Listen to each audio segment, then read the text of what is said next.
Dan kalau dibaca revisinya, kalau mau jujur, jujurlah di bagian mana yang harus menimbulkan gejolak. Coba kalian baca. Saya sudah kirim ke teman-teman wartawan tadi. Ya, di bagian mana coba yang masih menimbulkan gejolak yang mana? Apa? Coba sebutkan satu yang menimbulkan gejolak. Misalnya penambahan Ya, penambahan yang mana? Sebut. Tamtama atau perwira. Ini yang sering jadi Kalau masa pensiun, apa masalahnya? Itu kan prajurit aktif.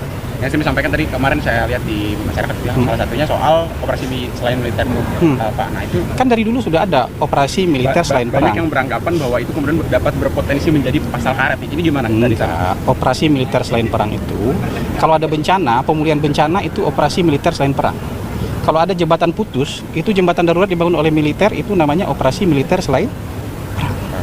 Ya, kalau ada pemberontakan bersenjata misalnya, itu juga menjadi bagian dari operasi militer selain perang. Jadi operasi militer selain perang itu harus digarisbawahi selain perang. Jangan operasi militernya, tapi selain perang. Sekarang mana yang menurut kalian kontroversial lagi yang mana? Mas, sebenarnya bukan terkait kontroversial, namun masyarakat menganggap ini terlalu terburu-buru. Itu gimana? Undang-undang ini sudah dari beberapa tahun lalu kan direvisikan. Ini kan bukan ujuk-ujuk, dari berapa tahun lalu. Coba searching, kalian kan wartawan. Browsing dari kapan nih RUU revisi Undang-Undang TNI ini mulai digodok? Sudah berapa tahun yang lalu kan? Mungkin yang jadi catatan karena tidak ada di Prolegnas 2025, Pak. Begitu. Iya, tapi kan ini sudah direncanakan lama. Jadi kalau undang-undang itu misalnya sudah matang, ya, sudah bisa untuk segera untuk diundangkan, kenapa enggak dibicarakan? Ini kan untuk memperkuat fungsi-fungsi yang selama ini sudah ada, tapi belum diakomodir oleh undang-undang. Waktu kita COVID, kita punya kepala BNPB jenderal aktif, Jenderal Doni Munardo. Itu nggak diakomodir dalam undang-undang loh. Tapi kalian protes nggak?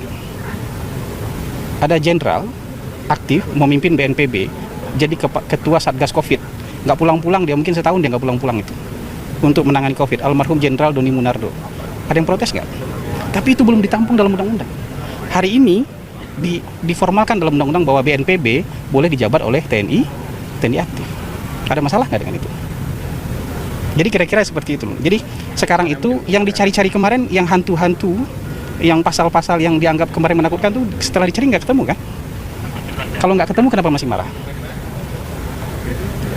Ya kecuali kalian bisa tunjukkan mana yang bermasalah. Gitu. Ya kecuali kalian bisa tunjukkan mana yang bermasalah, baru kita bahas. Kalau nggak ketemu kenapa masih marah? Oke, artinya pesan untuk masyarakatnya secara khusus. Sekarang itu justru jabatan-jabatan itu dikunci. Di dalam undang-undang itu ada 15 jabatan.